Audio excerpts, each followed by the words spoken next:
By 2040, the majority of meat consumed on Earth will not come from animals. That prediction comes from researchers at some of the most respected institutions in the world, and the shift is already happening faster than almost anyone expected. The global plant-based food market was worth just over $29 billion in 2020. By 2030, analysts project it will exceed $162 billion. That is not a trend. That is a transformation. Welcome to Flash Trend. In the next 10 minutes, you are going to discover how plant-based food went from a fringe lifestyle choice to one of the most powerful forces reshaping the global food industry. You will learn who is driving this revolution, why billion-dollar meat companies are now investing heavily in plant-based alternatives, and the one uncomfortable truth behind the plant-based boom that the biggest brands would rather you not think too hard about. Stay with us, because this story is far more complex and fascinating than the headlines suggest.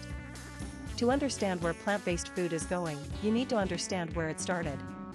Most people assume this is a modern phenomenon, something cooked up in a Silicon Valley lab around 2015. But humans have been eating plant-based diets for thousands of years.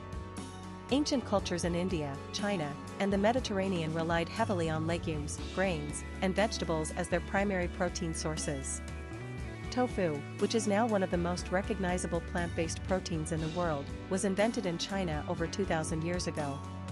Seitan, made from wheat gluten, has been consumed by Buddhist monks in Asia for centuries. The idea of getting protein from plants is not new.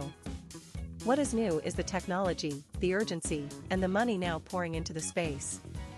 In the 20th century, plant-based eating was largely associated with specific religious or ethical communities. Seventh-day Adventists in the United States, for example, have maintained largely vegetarian diets for over 150 years. Studies on these communities became some of the earliest scientific evidence linking plant-forward diets to longer life expectancy and lower rates of chronic disease. But it was not until the late 2000s and early 2010s that plant-based eating began its transition from niche to mainstream. Three forces collided to make this happen. First came the science. A series of landmark studies connected heavy red meat consumption to increased risks of heart disease, certain cancers, and type 2 diabetes. In 2015, the World Health Organization officially classified processed meats as a Group 1 carcinogen, placing them in the same category as tobacco and asbestos in terms of cancer-causing evidence. That announcement sent shockwaves through the food industry and planted seeds of doubt in millions of consumers worldwide. The second force was environmental awareness. Livestock agriculture is responsible for approximately 14.5% of all global greenhouse gas emissions, according to the United Nations Food and Agriculture Organization. A single kilogram of beef requires roughly 15,000 liters of water to produce. The land used for livestock grazing covers nearly 80% of the world's agricultural land, yet delivers only 20% of global calories. As climate change moved from background anxiety to front-page crisis, millions of people began looking at what was on their plate as a lever they could personally pull. The third force was technology. Companies like Impossible Foods and Beyond Meat did not just create meat alternatives. They reverse-engineered the sensory experience of eating meat itself. They studied the chemistry of what makes a burger bleed, sizzle, and taste the way it does. Impossible Foods identified a molecule called heme, found abundantly in animal muscle, as the key driver of meat's distinctive flavor. They figured out how to produce heme from soy plants using fermentation, and the result was a burger that fooled lifelong meat eaters in blind taste tests. When Beyond Meat went public in 2019, its stock price surged 163%. On its first trading day, becoming one of the most successful IPOs in years. Wall Street had officially noticed. But here's what nobody talks about. Not every plant-based product is actually healthy. The explosion of the market created a rush of ultra-processed options loaded with sodium, saturated fat, and long lists of artificial ingredients. Some popular plant-based burgers contain more sodium per serving than a traditional beef patty. The halo effect of the label plant-based began covering products that nutritionists would struggle to endorse. This tension between the health narrative and the reality of processed food formulation became one of the industry's most significant growing pains. Retail sales of plant-based foods in the United States grew by 27% in 2020, fueled partly by pandemic-era pantry shifts and growing consumer interest in health. But by 2022 and into 2023, growth slowed significantly. Beyond Meat saw its revenue decline and was forced to lay off a significant portion of its workforce. The stock that had soared to nearly $235 per share collapsed to under $10.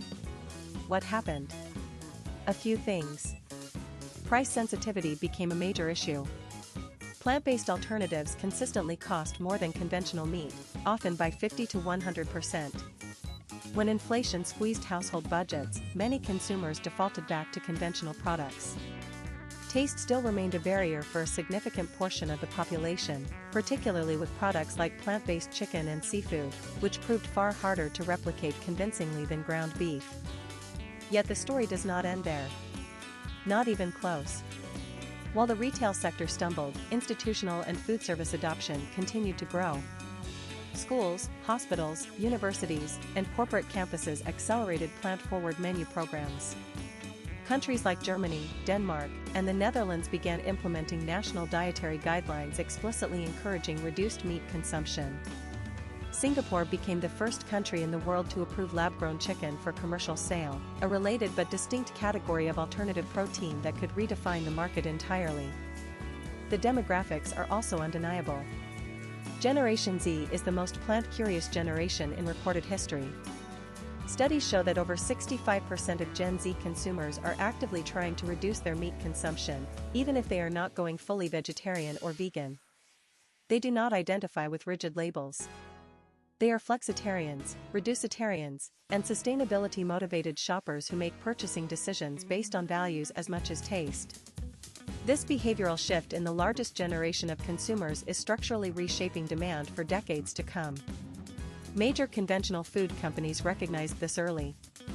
Nestle, Tyson Foods, JBS, and Cargill all made significant investments in plant-based and alternative protein divisions.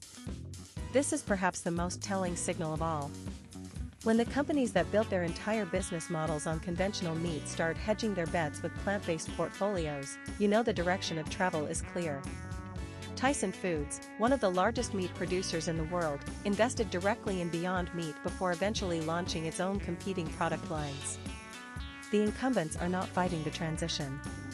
They are trying to own it. Innovation in the space also continues to accelerate.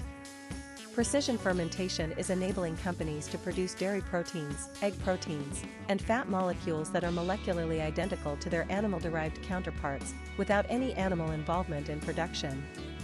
Whole-cut alternatives, meaning plant-based steaks and fillets with realistic muscle fiber textures, are moving from laboratory to restaurant menu. The cost of producing cultivated meat, grown directly from animal cells in bioreactors, has dropped from roughly $300,000 per kilogram in 2013 to under $10 in recent pilot productions. The trajectory of that cost curve looks remarkably similar to the early history of solar energy. What does all of this mean in practical terms? It means the food system is undergoing a genuine structural transformation, not because of ideology, but because of economics, ecology, and consumer evolution converging simultaneously. Plant-based food is no longer a product category. It is an indicator of where human civilization is heading in its relationship with food production, land use, and planetary sustainability. The brands that will win this next chapter are not necessarily the ones with the most sophisticated lab technology. They are the ones that solve the real consumer barriers: price, taste, and transparency. The movement needs products that are genuinely nutritious, genuinely delicious, and genuinely affordable. When that triangle closes, the mainstream tipping point will arrive faster than most analysts currently project. The rise of plant-based food is not a fad, and it is not a finished revolution. Before you go, if you learned something valuable today, hit that like button right now. Subscribe to Flash Trend for a brand new video every single day. We will see you in the next one.